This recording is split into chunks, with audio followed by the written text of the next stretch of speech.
आता तुम्ही म्हणणार हे फळ कुठलं, ब्लॉग शेवटपर्यंत बघा सांगतो. तर नमस्कार मंडळी, मी तुमचा सुनील राऊत. तर आम्ही गेलतो आज रायवाडीला बाग बघायला पेरूजी. आम्ही गेलतो बॉसची फॉर्म घालायची गँग चालू होती तिथं. आम्ही गेलो तर बघा फॉर्म घालायला लेबर चालू होती राजू बॉसचे. पेरू एक खाऊन बघितला, पेरूची क्वालिटी एकदम जबरदस्त होती, त्यामुळे काय विषय नाही. पेरू बघा किती झाड भरपूर होती पेरूची, 1200 झाड होती पेरू. पेरू बघून झाला की वर चाललो होतो आम्ही सफरचंदची बाग.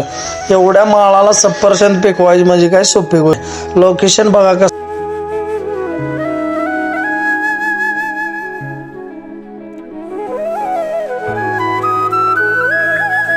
बागत पोचलं की एक ओढकून सफरचंद हाणलं. सफरचंद केवढा आहे बघा, छोट. 220 झाडात ओढकून एक बारक सफरचंद गावलं. कारण हे बघा केवढी सेटिंग आहे. सफरचंद गेलेला आहे, राहिलेलं ती तेवढं छोट राहिलेलं आहे. एवढ्या छोट्या सफरचंदला सुद्धा कलर भरला होता, त्यामुळे काय विषय नाही. हो का, कसं सेटिंग आहे बघा, केवढं सफरचंद आहे. झाड बीड बघून घ्या व्यवस्थित. रायवाडीच्या महादेवाचं मंदिर तिथंच होतं. मग आलोय तर म्हणलं सोमवार होता, मस्तपैकी महादेवाचं दर्शन घेऊ. महादेवाचं दर्शन वगैरे घेतलं. आम्ही म्हणलं आता बॉस लागलो होते सेल्फी काढायला. मंदिराच्या नंदीचं बघा बाहेर दर्शन वगैरे घेतलं आणि आतमध्ये गेलो. इलीद वगैरे लावलं. मंदिरात आतमध्ये बघा गेलो, कसा व्हिडिओ आहे बघा आतमधला मंदिरातला. पिंड वगैरे कशा आहे बघा महादेवाची, एकदम छान होते, त्यामुळे काय विषय नाही. बाग वगैरे बघून आलो. SF ला बसलो मस्त बाकी. बाप मामा गाठ पडलं होत, मग आईस्क्रीम आणलं. शेवटी काढला की मामाचा माल बघा किती निघाला आज. माल काय बऱ्यापैकी निघाला नाही, 400 किलो माल निघाला. एवढ्या लांब येऊन काय परवडलं नाही. तरी म्हणलं विश्वास